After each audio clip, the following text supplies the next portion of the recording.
want to cover Matthew 24. The reason why is when we get to no man knows the day or the hour, we got to look at it in context. What is he talking about? Day and always say day and hour of what? Everybody assumes it's the rapture, right? That's what we've been taught. And they can be right. Okay? And I remember talking to one pastor over the phone, and I was going through all this stuff. It's kind of fast and sloppy. I only took like about 5 hours with him. And I said to him, do you agree with me? He goes, I agree with everything, but I just don't think no man knows the day or the hour. All I could say is, if you read it in context, it doesn't refer to the rapture. So let us go to that. Matthew 24, and again, I'm using the NASB. So, and Jesus came out from the temple, was going away when his disciples came out to point out the temple buildings to him. And he answered and said to them, do you see all these things? Truly I say to you, not one stone here shall be left upon another, which will not be torn down. So they're pointing out the beautiful. Now, whose temple? Who's building that? Herod. Yes, Herod's temple. And he was a short little runt, and he wanted to show that he was a big builder. Okay? And he was making it really marvelous, like the temple dome or whatever was made out of gold and all this other stuff, or at least that was the veneer on it. And it was a beautiful building project. So they were still in the process of doing that. And as he was sitting on the Mount of Olives, which is just outside the city, okay, and you can look out over Jerusalem on that, the disciples came to him privately and said, tell us, when will these things be? What will be the sign of your coming and the end of the age? 3 questions. When will these things be? That's the first question. What things are they talking about? He said, they asked, when will these things be? What's these things? What did they just ask him about? The temple. And what did he say? It's going to be torn apart, not one stone be left upon it. So they're asking, the first question is, when is the temple going to be torn down? That's the first question. And ironically enough, you have to go to Luke 21 to get the answer. He doesn't answer it here. Now, it's the same discourse, but it's only included in Luke 21, just so you know. When you see Jerusalem surrounded by armies, it's like 21:20 is where it starts.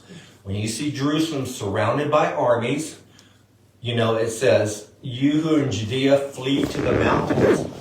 That was 70 AD. And that was the answer to this question. He said it in this discourse, but it's only recorded in Luke 21. All right, so you won't see it in here. Second question, what will be the sign of your coming? Now that's misunderstood too. What would be the sign, not signs? We think, oh, look at all these signs right here. No, that's not what he's referring to. We're going to get to a place that's very mysterious.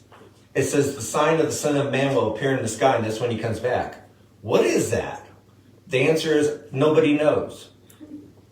But they're asking him, what is the sign of your coming? So he's going to answer that second. And the last question he's going to answer first, okay? Which is, and the end of the age. Now remember, the Jews, not the end of the world. It's like Ion. It's the end of the age. Like Satan is the god of this, I think it's Ion. I don't think it's the world, but they thought of, they were actually dispensationalists, the Jews. They thought of different ages. What's the age to come, or the next age to the Jew? Yes, the Messianic kingdom, i.e. the millennial reign. That's the next one coming. So they're asking, when is this age going to end? And we're going to get into the Messianic kingdom. Remember in Acts, what was the first question they asked Jesus after he's risen? Well, at this time are you restoring the kingdom to Israel, right? Why would they ask that? Because that's what the Jew was looking for, was the Messianic reign. And they thought when he gave this discourse, it would happen in their lifetime. Okay? So anyways, and the end of the age. Listen to this answer, and let's follow the thought in this, because we're going to eventually get to no man knows the day or the hour. And when we get there, there should be no question as to what he's referring to. Not only when we get there, but even after that verse. It should be plain. Okay. Jesus answered and said to him, this is verse 4, see to it that no one misleads you. Matthew 24:4, Mark 13:5, Luke, I think it's 21:8.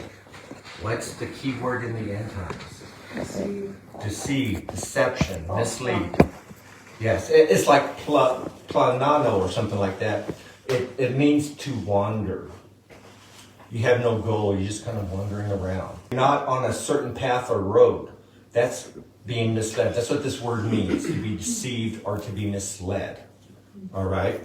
Whereas Christians, that's not us, right? We have a definite goal. We know what's coming. We know what verse or what path to transverse. I mean, not maybe every little detail, but we understand that. So don't be misled. For many will come in my name saying, I am the Christ, and will mislead many. Now, I think, well, I'll get into it in a second. And you will hear of wars and rumors of wars. See to it that you're not frightened, for these things must take place. But that is not yet the end. Remember, he's answering the first question. When's the end? He's saying these things can happen. That's not yet the end. For not nation will rise against nation, and kingdom against kingdom, and in various places there will be famine and earthquakes. But all these things are merely the beginning of birth pangs. Now, if you go to Revelation chapter 6, remember the seven seals book that he starts opening up, the Lamb does? Okay? The first four seals are what we call the four horsemen. All right? There's three more seals, but the seventh seal introduces the seven trumpets. And then you have, the souls of those under the altar and all that. But the first four are horsemen. The first one is what? Anybody remember off the top of your head? First one's the Antichrist. Yeah, the Antichrist comes on a white horse. He has a crown, he has a bow, but no arrow. So he comes in by intrigue, by diplomacy, and he conquers. And look right here. Let's go back to that. Verse 5. For many will come in my name, saying, I am the Christ, and will mislead many. So we see false Christ, plural, and the first seal is the false Christ, the Antichrist. Okay? And you'll be hearing of wars and rumors of wars. See, too, that you're not frightened. What's the second horse? It's war, which corresponds exactly in the same order. Antichrist, war. Okay? For nation will rise against nation, and kingdom against kingdom. There'll be famines in various places. And then what's after that? Famine. The third horse, which is the Famine. Pan horse. Yes. And then the horse that follows after that is the natural conclusion of all that, which is death. So we see in the same order. So I think two things. I think we're in the birth pains because histories of repeating, our prophecies are repeating, and I think we're in that period now. But I think it's going to, the pshat of it, or the direct fulfillment of it, is when the tribulation period started. I think he's talking about the first half right here. But he's going to go all the way to the end. He says, but all these things are merely the beginning of birth pangs. Verse 9, then they will deliver you up to tribulation and will kill you, and you'll be hated by all nations on account of my name. And at that time, many will fall away, okay, and will deliver up one another and hate one another. And many false prophets will arise and will mislead many. Okay, so many false prophets, many false antichrists. But we also have the Antichrist, and we have these false prophets, the false prophet in Revelation 13. Okay? And because lawlessness is increased, most people's love will grow cold. Now here's a verse that's misused. But the one who endures to the end, he shall be saved. So you got to make it to the end of your life and endure, or else you're going to lose your salvation. That's not what this verse is saying, okay? That's not what this... Why is the one who endures to the end going to be saved? The answer is, he's talking about the tribulation period. That's right. If you get all the way to the end of the tribulation period, who appears? Jesus. Jesus. So he's not, it's not that every time the Bible uses the word saved, it's not the whole full-blown spiritual salvation. Sometimes it means rescue. And women are going to be saved by having children. That's what it says. It uses the actual Greek for what it's also spiritual salvation. So it's not talking about you have to make it to the end of your life and then you'll be saved if you endure. So it's talking about at the end of the 7-year tribulation, Jesus comes back, rescues people, you know, and there's the judgment. That's how you're saved. Verse 14. And this gospel of the kingdom shall be preached in the whole world for a witness to all nations, and then the end shall come. So the gospel of the kingdom. So he covers the whole tribulation period, says the gospel of the kingdom is going to be preached, you know, everywhere, and then the end will come. So he's taking us through the whole 7-year period. Everybody got that? Now let's go to verse 15. Because what he's going to do is he's covered this whole thing right here, the whole 7 years, and now there's a marker right here, which is what? The midway point of the tribulation. Yeah. The abomination of desolation. That is the marker. That is the event that totally changes everything, even in the tribulation period. And a lot of stuff is going to happen there. So, verse 15. Therefore, because you're going to be if you're in the tribulation period, all these things are happening. But watch out. When you see the abomination of desolation, which is spoken of through Daniel the prophet, Daniel 9:27. Standing in the holy place, let the reader understand. How did let the reader understand get in there? Is that in the manuscript, or is that just what Bible translators put in there? It's actually in the manuscript. Matthew wrote it. But Jesus didn't say that. The guy, Matthew, as he wrote it, when Jesus said about the abomination of desolation, he said, he added that in the manuscript, let the reader understand. That's a natural Greek, in the manuscript. So, if there's anything we need to understand about the 7-year tribulation period, he's saying, this is it. The abomination of desolation. Okay? Let the reader understand. Then here's what you're supposed to do. Let those who are in Judea flee to the mountains. Let him who's on the housetop not go down to get the things that are in his house. And let him who's in the field not turn back to get his cloak. But woe to those who are with child and to those who nurse babes in those days. I pray that your flight may not be in the winter or on a Sabbath. Okay? Why on a Sabbath? Because even today they shut down Israel on the Sabbath because the Orthodox Jews and all that. The trains don't run or whatever. In winter, well, if it's so urgent for you to get out and you can't pack your clothes or get a cloak, then you better hope it's not winter because you're going to be exposed to the element. But it's so dire that you get out right then and there that you got to just flee. That's how bad it is. Okay? For there will be great tribulation, and that's where we get the term. Remember, he started at the abomination of desolation, which is mid-trib. That's why the second half is called the Great Tribulation. Okay? Here's what he says. Verse 21 again. For there will be great tribulation, such has not occurred since the beginning of the world until now, and not ever shall. So, it's another way of saying it's going to be the worst period in human history. And think about all the bad periods of time. The Black Plague, where millions died, on and on. Our persecutions that have happened. This is going to be the worst period of time in the last 3.5 years, which is called the Great Tribulation. And it kicks off with the abomination of desolation. Okay? And unless those days had been cut short, no life would have been saved. For the sake of the elect, those days shall be cut short. So he's saying that if he didn't come back when he did, everybody would be dead. That's how bad it is. Everybody would have died. All right? Now. Verse, the elect. Yes, I'm about to cover that. Okay. So that's where post-tribbers jump on that and say, the elect! You know, there they are. There's the church, right? Is the church elect? Yes. Yeah. Is Israel elect? Not in the same way, but they are the elect. The Bible calls them that. So don't let the term elect throw you off. People pick up terms and stuff and they see the elect. It's got to be the church, and we are definitely the elect, but so is Israel. They are the elect nation. We become a nation because we're elect. We're a nation of elects. Okay? But God, the only covenant he ever made with a nation was with Israel. There's no other nation he's ever made a covenant with. Right. Okay? It's only Israel.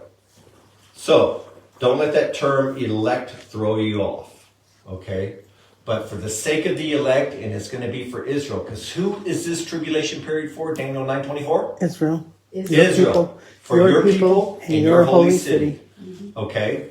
And in fact, when we get to Matthew 25, which we won't tonight, but when we do next time, he's going to say, you know, well, you fed me, you clothed me, I was in prison, you visited me. And they said, when did we do that, Lord?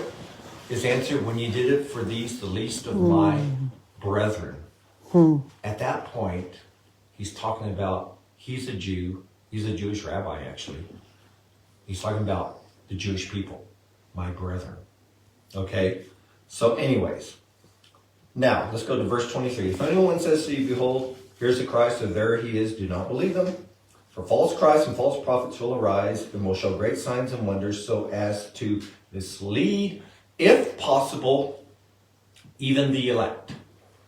There's the elect again. So there's going to be great deception. In other words, God is somehow supernaturally protecting them. It's just talking about in the tribulation period for the Jews, the elect, that God's going to supernaturally let them know, you know what I'm saying, give them discernment. And we went to Hosea 5:15 through 6:2, where it talks about 3 days before the end of the tribulation period, they're going to pray, and because God's returned to his place, and he says he's not going to return until they acknowledge their offense. What's their offense?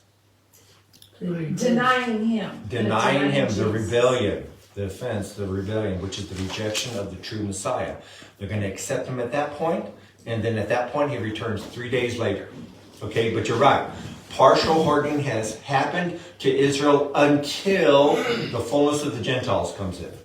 Okay, so, and that's what the tribulation period is all about. Now in verse 24, for false Christs and false prophets will arise. The Greek there is pseudo Christos and pseudo prophetes.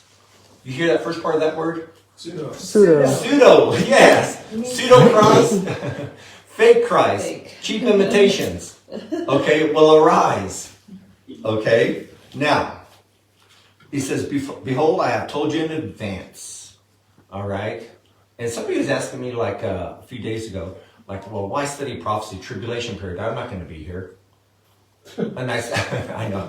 And I said, well, you know, for several reasons. Number one, all scripture is inspired by God and profitable for teaching, reproof, correction, for training righteousness, that the man of God may be thoroughly equipped. 2 Timothy 3:16. Even this. Number two, and this goes back to the hermeneutical section, I'm telling you, it'll pump you up and get you excited for Jesus. And number three, especially at this point, if you understand the end game, you understand the process that's happening now. Yes, fear. that's right. Yeah, you have no fear. You know it's coming.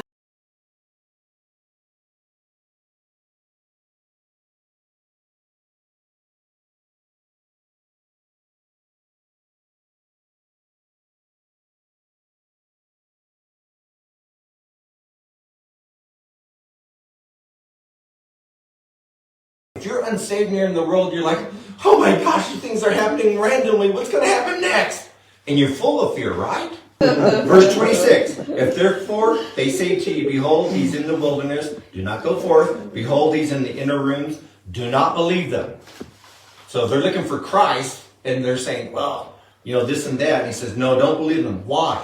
Look at the verse 27. For just as lightning comes from the east and flashes even to the west, so shall the coming of the Son of Man be. Is that the second return, or is that the rapture? That's the second return. Yeah. That's a sign. 1 Corinthians 15:50 through 54.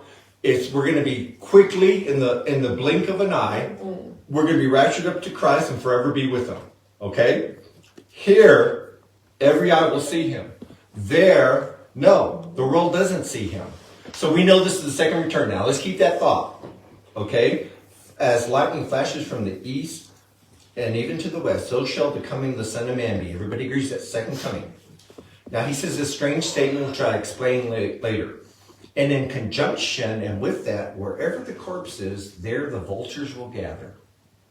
Does that sound good or bad? Bad. Yeah, it doesn't sound like it'd be connected to a rapture, does it? No. That there's going to be a bunch of dead bodies and the vultures are gathering around them? It doesn't really. Why does this transition say eagles, though? Eagle. That connotation sounds a little different. Aetis is the Greek word. It means it's not specifically a bird. It's a carnivorous bird that eats meat. It's a bird that eats meat, which is a vulture. Okay? See, eagles are carnivorous birds. They can eat meat. So that's what the translators sometimes say, well, it might be an eagle. It's actually just a carnivorous bird, and the better translation would be vulture. So, but that's a particular bird, eagle. But you're right, it does have eagle, and some people say, see the eagles mounting up, and the bodies, that's the body of Christ. Hello, the word is corpse. It's patoma. That's the Greek word, patoma. It means corpse. It means a dead body, where the body of Christ is soma, the soma of Christ. They're two different Greek words, and I'm going to get into that later, okay? But anyways, but immediately after the tribulation of those days, what days? The second half of the tribulation period, the Great Tribulation.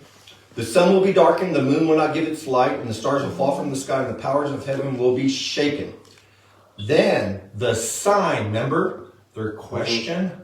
What will be the sign of your return? It's not a bunch of signs that precede his return. It says, then the sign of the Son of Man will appear in the sky, and all the tribes of the earth will mourn. So apparently all the tribes of the earth are looking at it, and they're not believers because they're mourning it, right? And they're seeing the return of Christ. So what is this? Is rapture or second coming? Second coming. Second coming. Okay, you guys got it. And they will see the Son of Man coming on the clouds of the sky with power and great glory. So every eye is going to behold him. It says that in Revelation 1. Talking about a second coming. And he will send forth his angels with a great trumpet. Oh, for me, it's great trumpet. That's got to be the seventh trumpet. But hang on. And they will gather together his elect. Oh, that's got to be the church. From the winds, from the four winds, from one end of the sky or heaven. The Greek word is Uranus.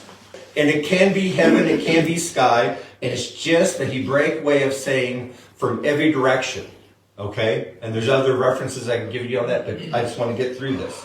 Okay? And his elect, again, that could be Israel, from the four winds, from one end of the sky to the other. So he's going to gather his people together. All right? Now, so again, have we hit the rapture?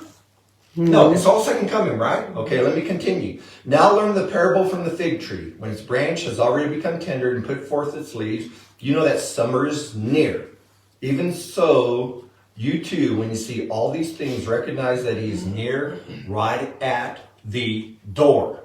There's always a door there before he comes back. And in Revelation chapter 4:1, John looked up after the seven churches, the church age, and he beheld a door up in heaven, and he was told to go up there. Now that's the rapture right there. But, Right. okay, so when we talk about all these signs in the fig tree, we're supposed to know the season. It doesn't even apply to the rapture.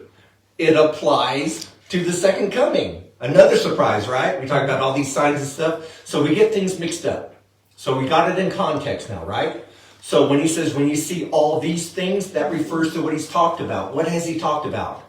The tribulation period.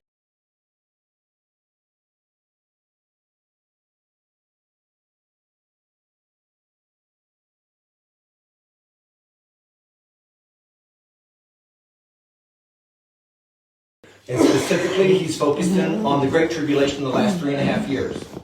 Okay? So when we say we know the season, but we don't know the exact time, again, a misuse of Scripture. All right. Now, verse 34. Truly I say to you, this generation will not pass away until all these things take place. What generation? Some people say it's the birth of the fig tree, which, Israel became a nation in May 14th, 1948. And initially they thought it was 40 years. That's why there was 88 reasons why the rapture would happen in 1988. I still have that booklet. It's a famous booklet. Then the sign of the Son of Man will appear in the sky. This is verse 30. And all the tribes of the earth will mourn, and they will see the Son of Man coming on the clouds of the sky with great power, with power and great glory. So the main emphasis right here, we know that's the second coming. Every time he's talked about his return, we know for a fact it's the second coming, not the rapture. Okay? So let's continue. Verse 31. He will send forth his angels with a great trumpet, and I'm going to tell you later what that trumpet is. People connect that with 1 Corinthians 15:51. at the last, or at the last trumpet, the rapture's gonna happen. Well, see, the trumpet's right here. So it's gotta be a post-trib rapture. No, this trumpet is something specific. Because if you understand the feast days and what day he's coming back, and even more what year he's coming back, this trumpet is something to do with the feast, and it's not the Feast of Trumpets, it's not the rapture. Okay? I like giving these little teasers so you guys have to come back next week, So anyways, and I'm serious, there's a specific, I've never read it anywhere, but when I lined up the feast, it was like, I don't believe this. That's what I'm saying. I'm sitting there saying, I'm like almost shaking, like, I don't believe this is all lining up like it does. It's freaky. So this is the great trumpet. 1 Corinthians 15, when it talks about that's the last trumpet, not the great trumpet. It's a totally different trumpet. Then you have the 7 trumpets. Totally different. Okay? Now, he says, learn the parable from the fig tree when its branches has already become tender and puts forth its leaves. You know that summer's near. And again, that's a reference to his second coming and the stuff happening in the tribulation period. That's how you know the season. Not talking about the rapture. Okay? Even so, you too, when you see all these things, recognize that he's near, right at the door. Truly I say to you, this generation will not pass away till all these things take place. This generation, like I say, could refer to when Israel became a nation, which could be as long as 100 years. Why do we know that? They were in Egypt for 400 years, and God said he would bring them out in the 4th generation. So that's 100 years for each generation. And it could be 40 years. It was until this generation passes away in the wilderness. It could be 70 years. So it's not an exact science. So even if you take 100 years, the furthest it could be is like 2048. All right? Because that's 100 years from the birth of the nation. He said it will not pass away. It could also mean that the word for generation could mean race of people. In other words, the Jews will not pass away. They learn all this. Heaven and earth will pass away, but my word shall not pass away. Now, here's the key verse, and we're going to stop here. You ready? But of that day and hour no one knows, not even the angels of heaven or the Son, but the Father alone. What day and hour? Of what? Of the rapture? His return. Second coming. Yes. That word but right there, but. That's a connective word from what's happened previously. Okay? Do you see the case I'm making here? Yes. He's never mentioned the rapture. Everybody's acknowledged that. But of that day and hour. Now, I know. But what about the stuff after it? We're going to cover it next week. Because all of a sudden, here's what gets people off. You ready? Here's what gets people off. For the coming of the Son of Man be just like the days of Noah. He gives an analogy. Then he talks about one taken, one left. That sure sounds like the rapture to me, doesn't it? Doesn't it sound like to you? Yes. Absolutely not. So some people think there's a change of subject there, and I will prove to you there is not. Because we're going to take things in context. But what about once the tribulation period begins? We do know the exact, because we've got the exact Thank days you, and we stuff. do. Okay. If he cut the time short, then we don't know. Just how short is he going to cut it? Would Okay. that be? But we're still going to be 1,260 days on either side. Period. Yeah, it's going to be After the exactly 7 desolation. years based on 30. So I believe me, I thought about all that stuff. You remember a place for everything and everything in its place. That's the way I think. That's why I did my whole thing in outline form. Seriously, I want to break it down logically, and we should be able to answer every argument. And it should make stuff all meld together. Because it continues in 25, and you'll understand the parables that he tells after that, and then what the event that he links it to, it has to be the second coming. It would be impossible for it to be the rapture.